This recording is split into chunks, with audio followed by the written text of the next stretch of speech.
DeBartolo, man's maddest writer, and the GizWiz, one take theater here at GizWiz.TV. You know, recently Mad closed in New York City, almost at the end of December.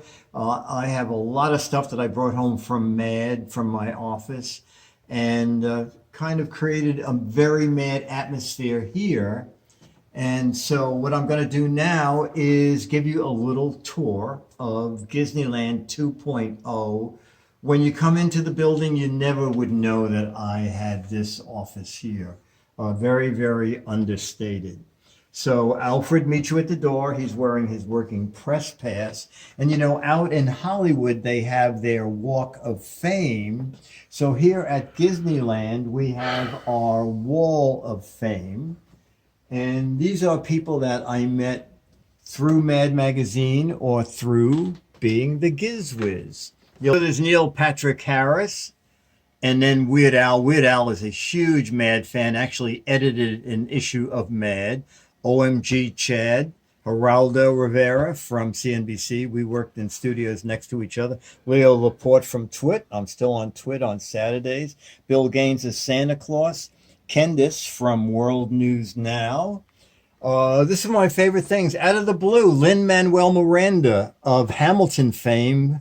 He wrote it, starred in it, tweeted, as long as Dick DeBartolo is still writing spoofs for Mad Magazine, everything's gonna be okay, funny and merciless. My whole life, I was thrilled. I tweeted back. We became Twitter friends, then email friends. Then he came up to the office, spent an hour and a half looking around. Bucket list number one done. Co-hosting a night of movie satires with Robert Osborne. San Diego Comic-Con 2011, I won an Inkpot Award, Lifetime Achievement in Comic Arts. Another guy there, Steve somebody, won it on the same day. David Pogue, big tech fan, big Mad fan. Bill Gaines again with Blink Fun Love. There's Blink Fun Love there on Nickelodeon, hosting a game show called You Want It, You Got It. Carol Burnett, who came to visit us at Mad. Gene Rayburn, Match Game. I worked with Gene for 18 years. When we were on 60 Minutes back in the late 80s, Regis and Kathy Lee was on that show for 5 years. Soupy on To Tell the Truth. I did 2 CBS specials for Soupy.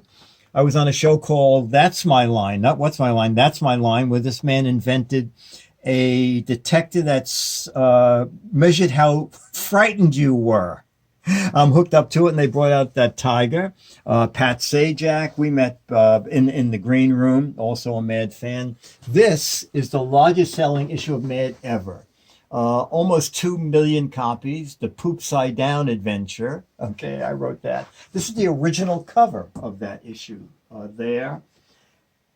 Up at Mad, we have MoMA. Oh, we had. Mad's gone now in New York. Not the Museum of Modern Art, but the Museum of Monkey Art.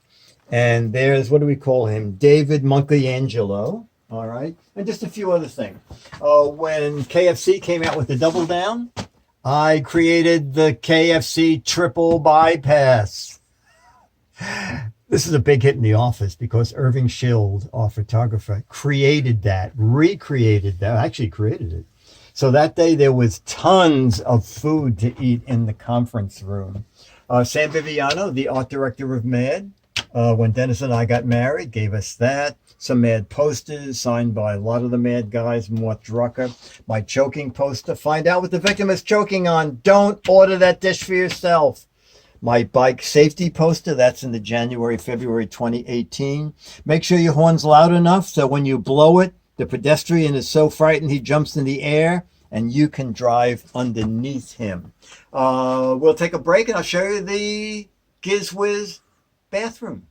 Before we go into the bathroom, a couple of other things. The Match Game. I wrote 40,000 questions for Match Game, and this is what the Match Game questions looked like right there. Dumb Donald was so dumb at the store, he said to the salesman, if these are elevator shoes, where's the blank?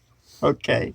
And I had to put down answers so that Mark Goodson said, well, what are they going to say? I had answers ready. Bill and I had a game of giving each other the worst looking things we could. So I gave him this, and I had this certificate that it was designed by, it's called Das Horstick and Taken mit Horns and Other Stick, designed by Otto Wolfgang Timex. My takeoff on Sully, called Silly. That's me. That's me and my boat. That's an actual, that's exactly what my little workboat looks like. And this is all mad famous artists. One day at lunch, they were all sitting around Sergio, Bob Clark. It's great. So I said, anybody care if I take this? All right, so now the GizWiz, and the reason I'm showing this is, it's a gadget we did on the show. It's a little LED light, magnetic, so it clips to anything metal. Comes with a little metal plate that you can put up so it can stick to it. And since we don't use the medicine cabinet all in the Gizneyland studio, just put everything that had the GizWiz logo on it. And now we're going to go into the main studio and see more stuff. So this is the main part of the studio. Everything, not everything, but a lot of stuff that Mad had their name on. The DVD collection, Mad Books, Mad Money. A lot of this stuff was made just for distributors. The Mad Money was a special giveaway. The Alfred E. Newman manufactured, handed over. It was a way to hold up ATMs with a card. Just made for our top 100 retailers. Newmanisms, the Mad Lunchbox, the Mad Wonder Woman, Mad Game, satire on Parker Brothers Monopoly. Actually, Parker Brothers produced that game. Puzzles, bubblegum, DVD collection. There's 500 issues on the CD-ROM collection, 600 on the DVD. Everything, again, not every single thing, but a lot of stuff that Mad had its name on. Mad Records. These were copies of those floppy disks that were in the Mad Special, Spy vs. Spy cards. The original Mad Men, that's a fold out from ARP. And even the Mad little Hot Wheels. Is it Hot Wheels? Oh, it's something Wheels. Select Wheels. I guess it's not Hot Wheels. More bubblegum, Spy vs. Spy, a lot of Alfred stuff, a lot of our Mad books.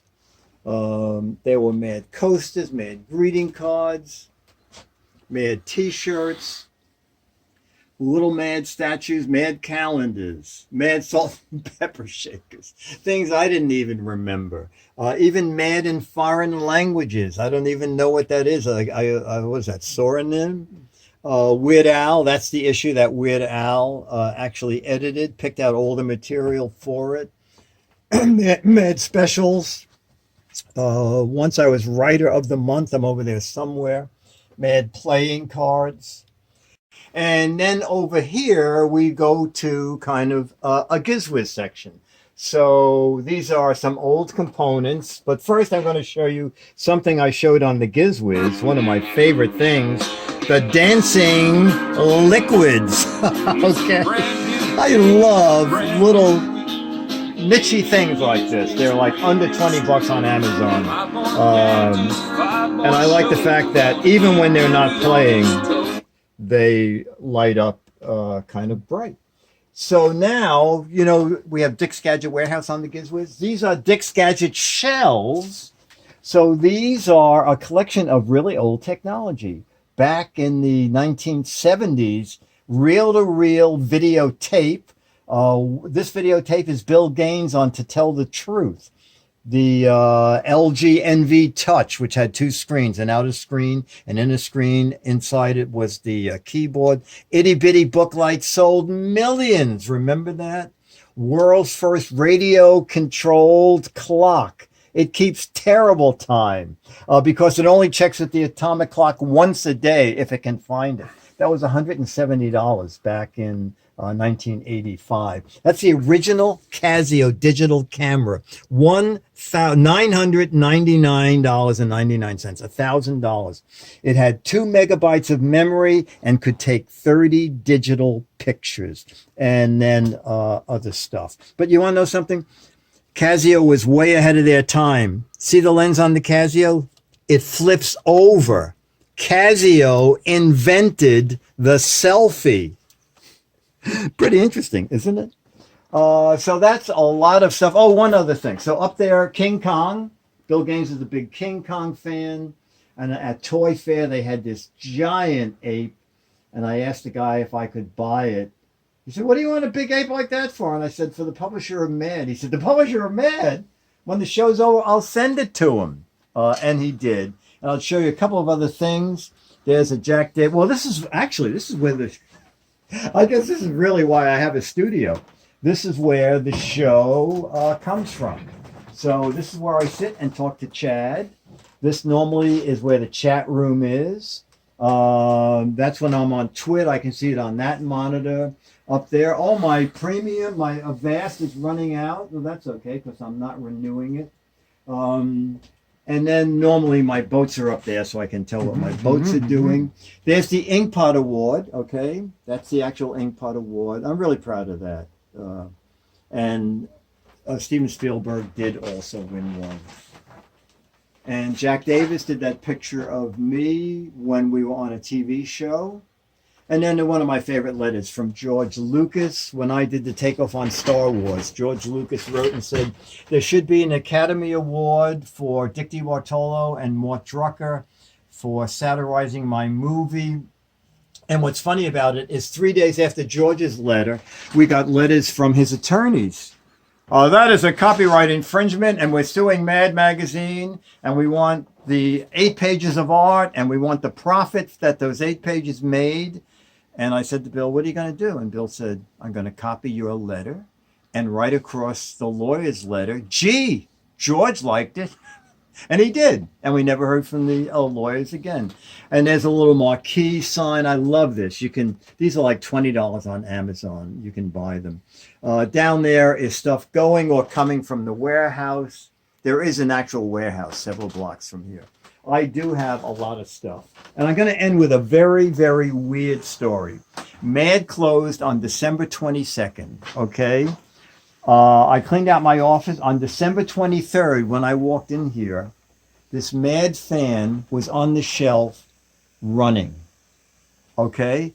I really was taken aback because it's not remote control. It's not Bluetooth. What turned it on? And since that day, it's never gone on by itself again. It was sort of like, welcome to everything you brought home from Mad, Dick. We like it. Anyway, that's it. Dick DeBartolo, Mad's Maddest Writer, and the GizWiz. One Take Theater here at GizWiz.TV. You're growing sleepy. Bye.